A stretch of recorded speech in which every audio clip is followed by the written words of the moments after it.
Hello everyone and welcome to another review from Class 47 Peter, and today we're here to have a look at the Colas Rail Class 37 made from Bachmann, as you can see in the photo. Now this model came from it was bought from the Severn Valley Railways Spring Diesel Festival, which I got on the Delta Preservation Society stand. Because I went to Kidderminster and that's where I stayed during the event, and at one point during that day I had a look around the trade stands, and then I came upon the trade stand which was the Delta Preservation Society stand, and then on the shelf I saw this model, and the instant I saw it I just had to buy it. It just had to be done. Because I have been meaning to get hold of another Class 37 for a long time, although I didn't originally plan on getting a Colas Rail 37, but because I really do like the Colas livery, and I think it really does suit the 37s quite well, I just had to buy it. I still want to get a Coal Sector Class 37 though, and have 3 37s, but at the moment, Bachmann just keep bringing out those liveries and the civil engineer liveries as DCC sound fitted models, which is quite annoying in my opinion, and I don't think it's very fair, because it's irritating when you want to see the manufacturers make a certain livery and yet it gets released as only a DCC sound fitted model. And you know, I don't have DCC. I very nearly went DCC once, but after having problems with a controller, a DCC controller, I just simply got my money back from that and decided not to touch DCC with a barge pole again. And also, the DCC sound fitted models are quite expensive, and I don't fancy buying a model in the £200 mark just to remove the sound and just to get it to work on DC. Because at the price they are, I could buy 2 models for that much. And to be quite honest, I don't really see the point in DCC anyway. You know, all it is turning off the lights on a model on the controller, having sound work, and basically if you want to have a locomotive going into a side and there's another loco on the track, you don't have to derail your locomotives to put them off the track, if you get what I mean.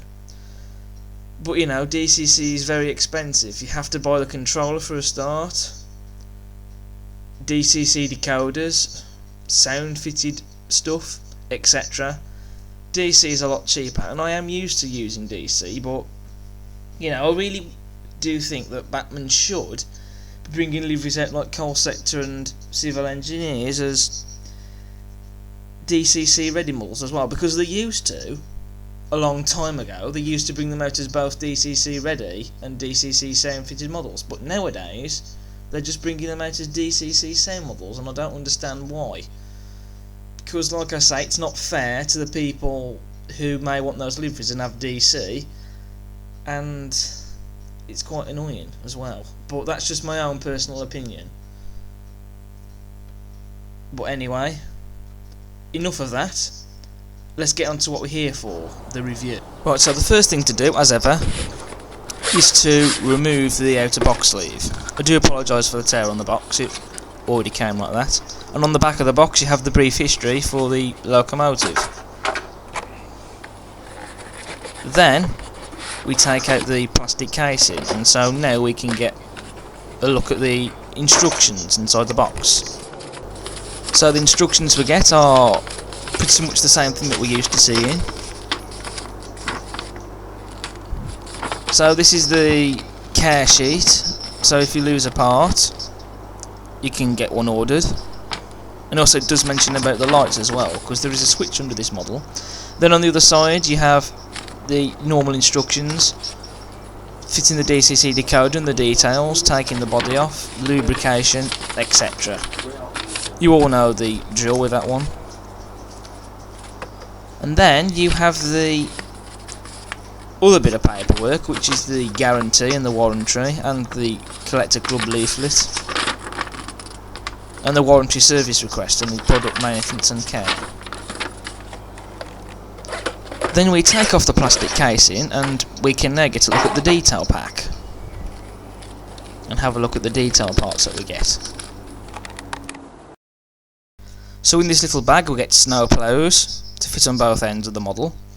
You get the chain link couplings. You do get 2 chain link couplings and 2 dummy hooks, which is something interesting. I've never seen that before. You also do get a few vacuum pipes, and also you get the jumper cables as well. Now there are a few problems I do have with some of these details. First of all, the chain link couplings. Once you glue them in, they do clash with the snowplows if you add them. And so what I've had to do is to use the dummy hooks and put the chain link couplings to one side. Also, the jumper cables themselves, they're a bit thick. So again, you've got to watch out that the coupling, whichever end you choose to put it in on the model, and the snowplows don't hit it, because that's one problem I did have, at least with the end that I put the coupling in. And also the snowplows, now they're all moulded as one thing, as one bit of detail, rather than what they used to do and have them fitted on separately, because the centre part in the middle is designed to fit into the NEM socket, but the snowplows are attached onto that. Now if you add them, there are 2 choices how you can get around to still coupling your stock up to the model. Wrap some wire around the buffers, or, though in my case I didn't find it to work, but it's something similar that some people on the layouts have done with some of their models. But in my case it just didn't work, and so what I did was cut the centrepiece off the snowplows and glue the snowplows onto the NEM coupling.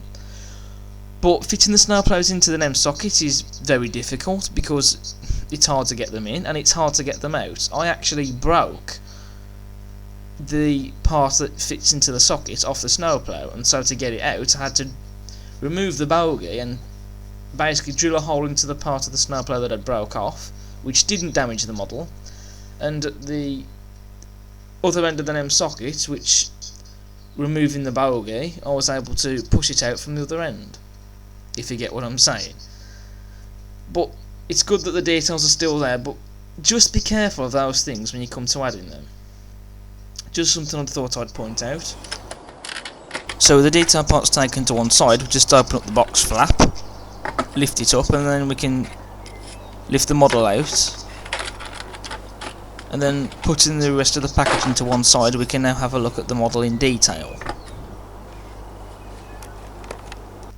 Before we do talk about the detail, however, we'll come on to the weight first, and this really is a very heavy model, but that's what we need, because without the weight this model would not be able to pull a thing. So all that weight inside the model means that it's very heavy and it can pull nice long trains of coaches or wagons or whatever you choose it to pull. Moving on to the detail, this model has sprung buffers, which, if you like the sprung buffers, then that'll make you happy. But for me personally, I don't really have any care for them, as I don't see the point in them. However, these buffers are made of plastic, and that's because the oval buffers that Bachmann make are not made of metal like the round ones are. They are made of plastic, as opposed to Hornby that make all their sprung buffers out of metal. But you can rust them up and weather them up if you want to. And we do also have a NEM coupling in there. This is the one that has the socket in, so you can just pull the coupling out. And it's also that socket where, as I mentioned earlier, the snowplows go into, which is hard to do. On the buffer beam of the model you can see the holes for the details to go into, where the chain link coupling or the dummy hook goes into, and the various vacuum pipes. And also you can see the hole just under one of the light clusters there, where part of the jumper cable goes into.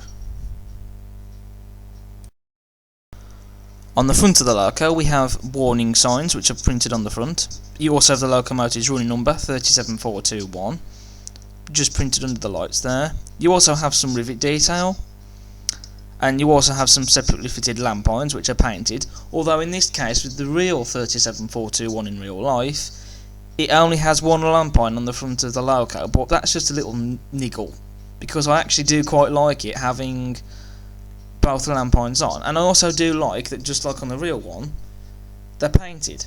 And also you do have working lights which do indeed light up, which you'll see later on in this review. You also have the antennas, which are separately fitted on both ends of the model, and that's something that you do see on the 37s in real life, not just with 37421, and it's little details like that that make the model more realistic. But do be careful with it though, because it is a fragile bit of detail, so it will not take much to break.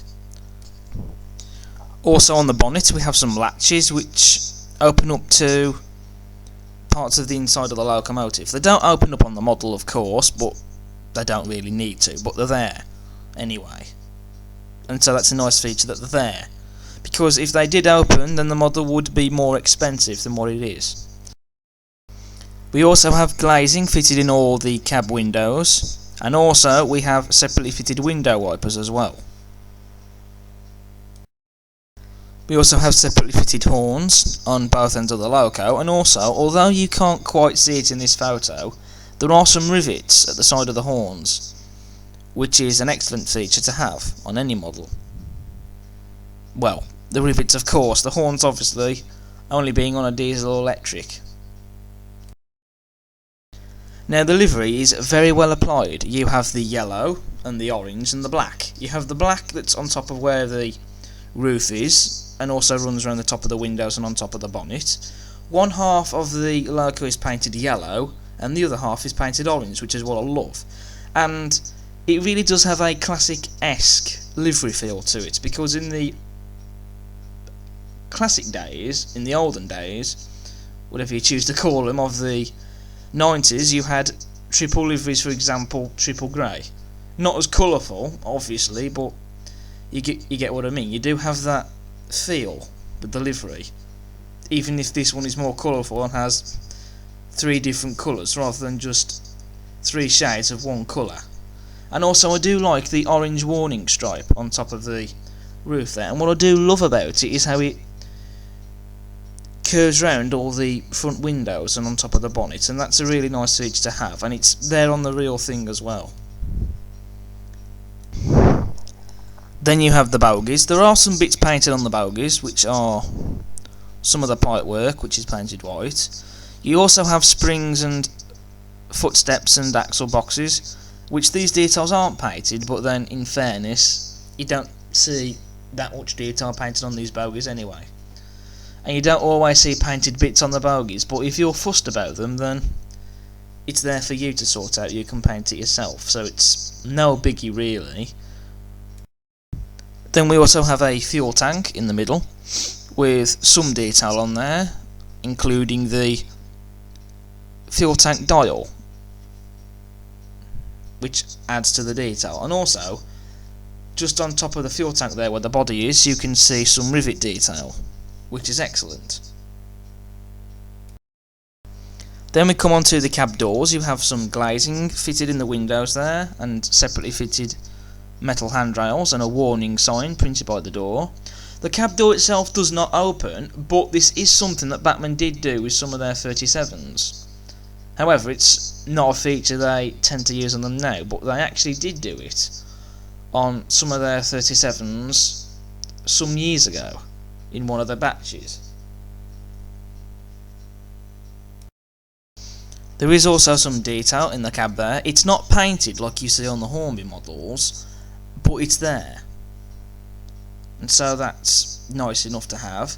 If you were fussed about it, then you could always take the body off and paint the cab interior if you wanted to, but I am personally not going to do that, so I'll leave it as it is. But there is some detail in there, so I will give credit to Bachmann for that, for at least putting detail inside the cab, alas, even if it's not painted. Then at the side of the loco you have loads of separate grills fitted on the model, which is a nice feature to have. And also you have that little detail there under the first grill there, which is the smaller one. Not 100% certain what it's there for, but it's there, just like on the real loco. And it's also been painted as well, which is a nice touch. You also have a tops dialogue there printed on the side of the body, and also the locomotive's running number 37421 printed on the sides, and also the Colas Rail helmet logo, although this is the older style of logo. They have since changed the logo to a different shaped helmet, but on this particular model 37421, on the real one, if you look at it, it does have that logo, and it's crisply printed as well. You also do have some rivet detail there under the door, and you also have the grills on the side of the body, which is a feature of what the 37s have. You also have glazing in all the side windows, like there should be. And we can't really forget these two large grills on the side of the loco. And also, just above the grill, you have a warning sign there, and the Colas Rail logo and running number crisply printed on the side there. You also have the Colas Rail freight lettering, which is printed on the side of the body there, and crisply printed as well. This is the later style of text that they now use. It's not the older style of text. I have no idea what style of font it is, but it's the newer style of font. And it looks really nice, in my opinion. Now we come on to the roof detail. So we have the separately fitted mesh grille with a fan underneath, which does not spin. That is Hornby's thing, but it doesn't really need to spin to make it a stunning model. And also you do have lots of rivets around the fan as well, which is a great feature.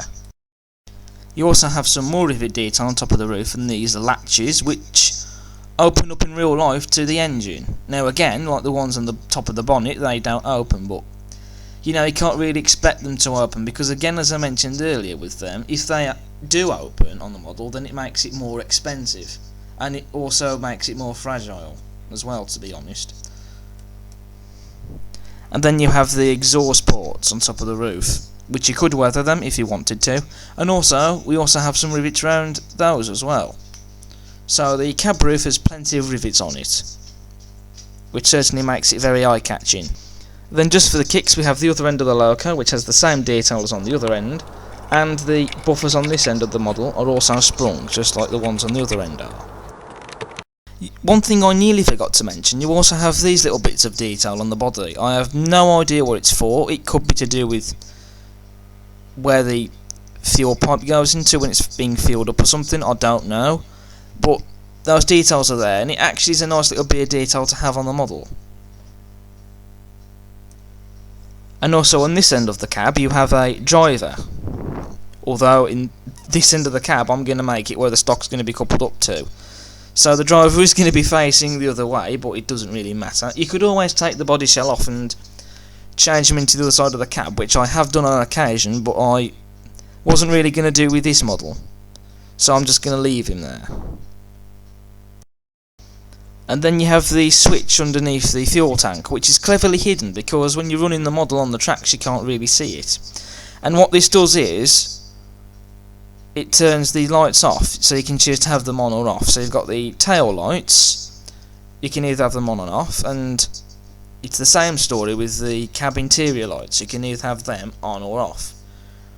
And it's a nice little feature to have, and it's something that you see a lot of on some of Bachmann's diesel models now. Not on all of them, it's something that you do see a lot of on the 57s, 47s and 37s, and maybe a few others. I'm not too sure, but I am aware of the fact that they do indeed have these features on the 47s, because you've seen me review a Bachmann 47, the 37s and a 57.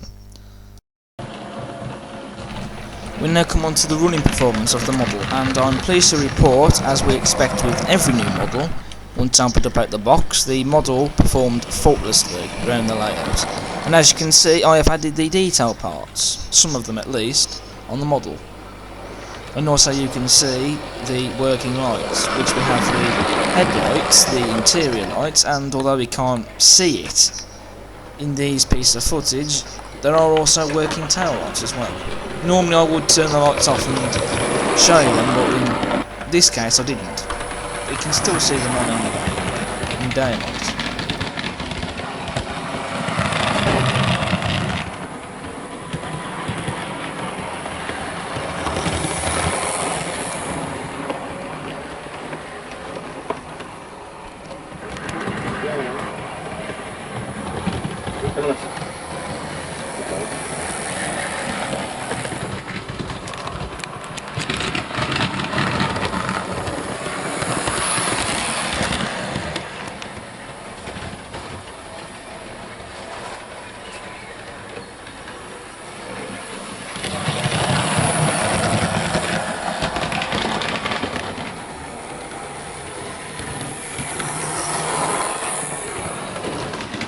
After its light engine test run, the Colas 37 was then coupled up to the rake of Shell oil tankers, in which this model does look at home with these tankers.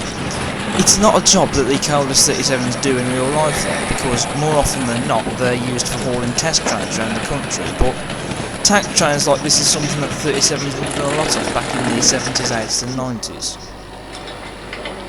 And this shows you why the weight is important on the model as well, even if these tankers are only fairly light.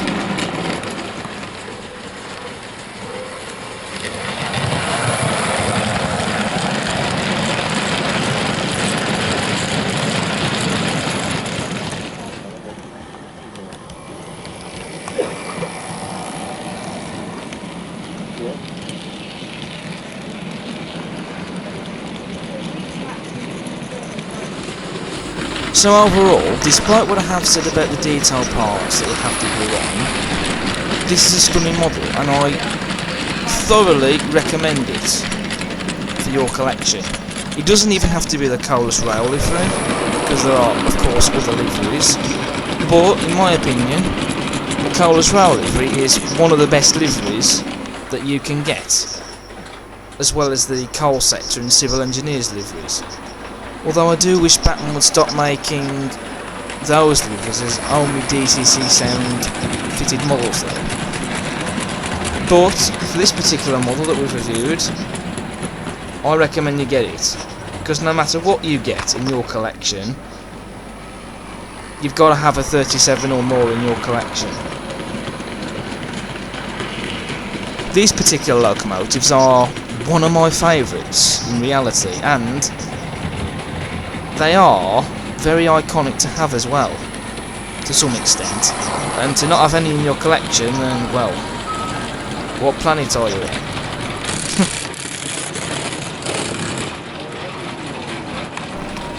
So overall, I rate the Bachmann Class 37 in Colas rail livery a 10 out of 10.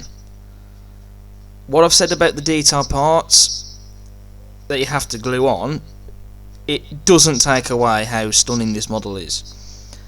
But anyway, this has been Class 47 Peter, reviewing the Colas Rail 37, signing off, and I'll see you again soon for the next review. Until then, look out for my other videos that I'll be uploading, and I'll see you again for the next review. Until then, have a good one.